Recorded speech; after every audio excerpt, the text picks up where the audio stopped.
Salmo 90, os 2 versículos finais. Vamos ler juntos, meus irmãos, página 652 da Bíblia Comemorativa.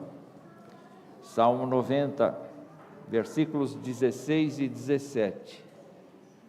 Estamos prontos? Vamos lá. Aos teus servos apareçam as tuas obras, e a seus filhos a tua glória. Seja sobre nós a graça do Senhor, nosso Deus.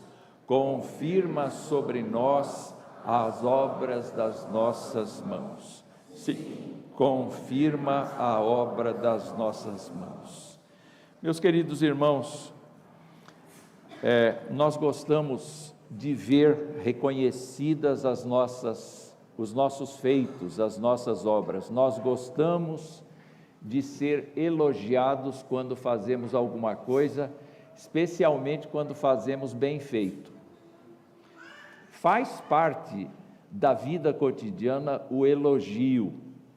O apóstolo Paulo, quando saudou os crentes romanos na sua carta, enfileirou uma porção de pessoas, saudando cada uma delas, e para determinadas pessoas reconhecendo publicamente o benefício que elas tinham feito, não apenas a ele, mas feito à igreja de Deus. O elogio é bom e a gente agradece, mas o elogio é uma coisa a ser transferida, não é nossa, não é nosso mérito. Se nós recebemos um elogio, imediatamente o nosso coração deve se dispor no sentido de entregar aquela glória a Deus. E não é problema a gente elogiar nem receber elogios, basta a gente ter a atitude humilde de conservarmos-nos no nosso verdadeiro lugar. O escritor do Salmo 90 é Moisés. E quando olhamos para este salmo, nós verificamos, queridos irmãos, que o contexto deste salmo indica que o salmista trabalha a ideia de que o Criador é eterno, o Criador é perene, ele não muda, o Criador é sempre o mesmo. Então, se a Bíblia afirma que Deus é disposto para com o pecador, não há tempo em que ele seja indisposto, mas não com qualquer pecador, com o pecador que se humilha. E nesta primeira seção do Salmo, do versículo 1 ao versículo 6, nós encontramos a ideia de que Deus é apresentado como uma fonte de descanso, não é? Enquanto que o ser humano é nada perante ele, o salmista diz: antes que os montes nascessem e tu formasses a terra e o mundo, de eternidade a eternidade, tu és Deus, não é?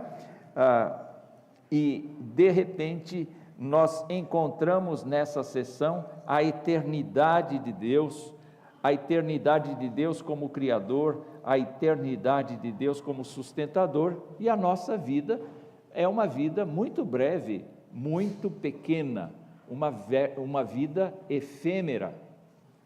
A segunda parte do Salmo, que vai do versículo 7 ao versículo 12, talvez, mostra que, de fato, nós passamos tristezas nesta vida como resultado do nosso pecado, como resultado da imperfeição humana. Deus, claro, permite o sofrimento aos crentes, mas não com o objetivo de arrasá-los, de destruí-los. Deus permite o sofrimento na vida do crente para que ele reaja e para que ele creia na providência. Então, olhando para este trecho do Salmo, nós vamos encontrar o fato de que a nossa vida sobe há 70 anos, em havendo vigor 80, mas a gente observa canseira, a gente observa enfado, tudo passa rapidamente, e eu sei disso, eu estou vivendo isso, não é? E ele pergunta: quem é que conhece o poder da ira de Deus? Quem é que sabe até onde vai a ação disciplinar de Deus sobre seus filhos e o castigo sobre aqueles que não são seus filhos? É uma pergunta que ele faz, que é importante para nós, e ele pede compaixão diante desta situação toda que ele apresentou. Se no princípio Deus é apresentado como fonte de descanso e Criador eterno, na segunda sessão Deus é apresentado como fonte de ira, como fonte de disciplina, mas agora, a partir do verso 13, ele trabalha no sentido de suplicar a graça de Deus sobre a gente. E o que é que ele vai suplicar? O que é que ele vai pedir? Ele vai pedir várias coisas, mas eu quero ressaltar nesta manhã as partes finais do Salmo, que dizem assim: aos teus servos apareçam as tuas obras e a seus filhos a tua glória. Moisés, eu não sei a que altura da vida dele, escreveu este salmo, mas com certeza ele já tinha visto de tudo. Ele já tinha visto a glória de Deus, ele já tinha visto a disciplina de Deus, ele já tinha visto o suprimento de Deus, ele tinha visto como Deus pensa, como Deus age. Ele tinha comparecido à face de Deus como nenhum homem na sua época tinha comparecido. E, queridos irmãos, ele está diante da terra prometida, há uma promessa de posse de uma terra, entretanto ele mesmo não pode entrar porque ele pecou contra Deus. Deus aplica sobre ele a sua disciplina, mas agora ele ora, dizendo: Senhor, aos teus servos apareçam as tuas obras e a seus filhos a tua glória, que vejamos as obras do Senhor em nosso meio. Ele vai entrar o povo vai entrar na terra prometida, vai sem Moisés, mas o que ele quer é que Deus vá mostrando para ele, vá mostrando para o povo dele, que ele está fazendo uma obra. Acho bonito isso. Quando nós caminhamos na vida cotidiana, meus queridos irmãos, nós estamos praticamente vivendo numa situação desértica, a caminho da terra prometida, não é verdade? Nós não estamos sendo convidados a ir para o céu, na presença de Deus, mas enquanto nós estamos aqui, nós arcamos com as nossas consequências, nós arcamos com os nossos pecados, nós fazemos coisas que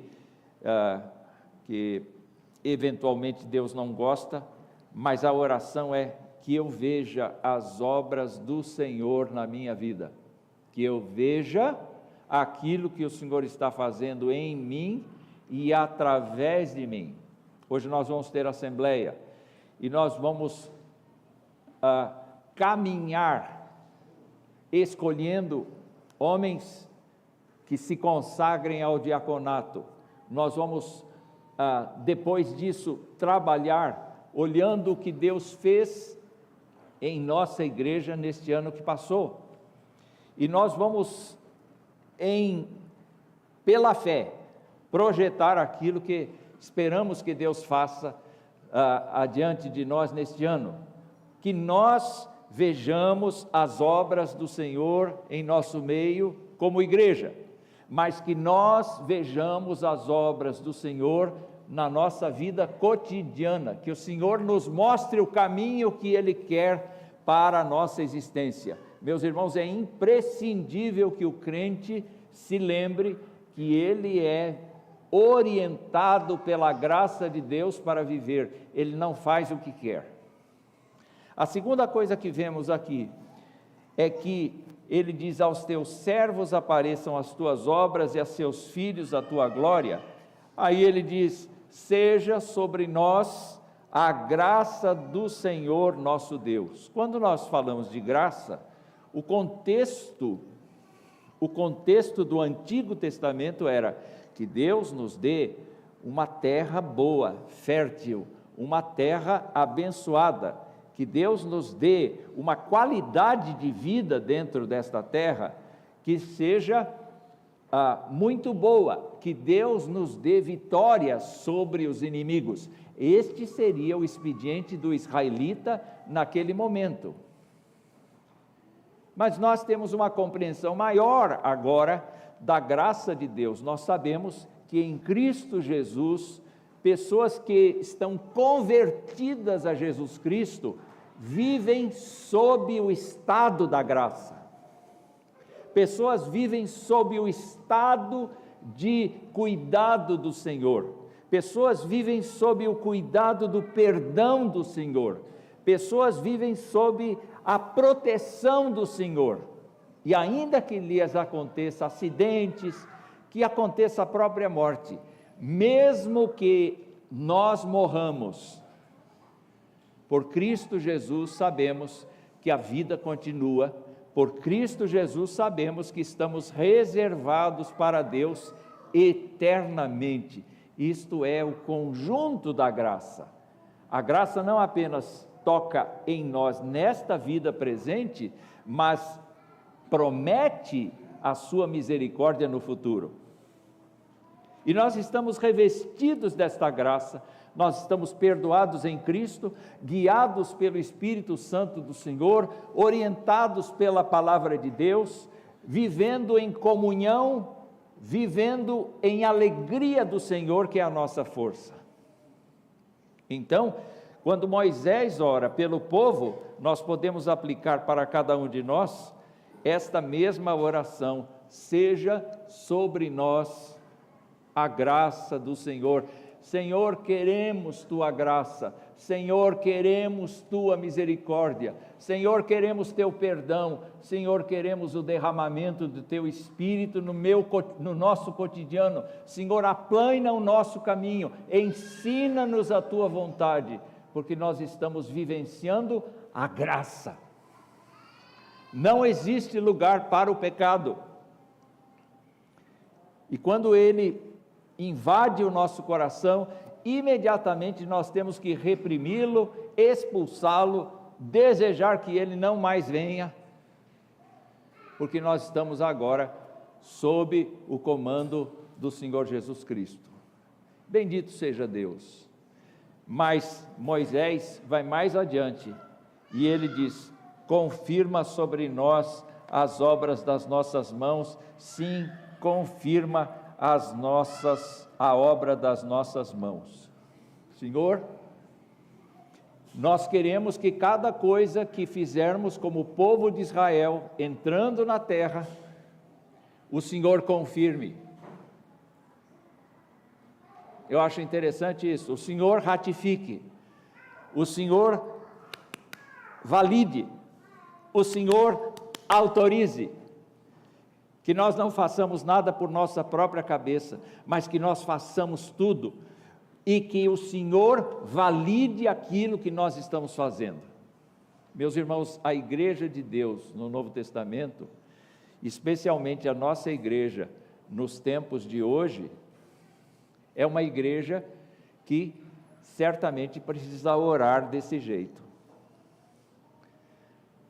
Examinar o passado e verificar o que Deus já fez é fácil, não é fácil? A gente percebe como Deus guiou a vida da gente nos momentos de crise, de aflição, nos momentos em que nós precisamos tomar decisões. Olhando para o passado, nós vemos que é fácil ver como Deus cuidou de nós. É fácil. O difícil é o que vem na frente, não é verdade? Andar por fé é o verdadeiro dilema do crente.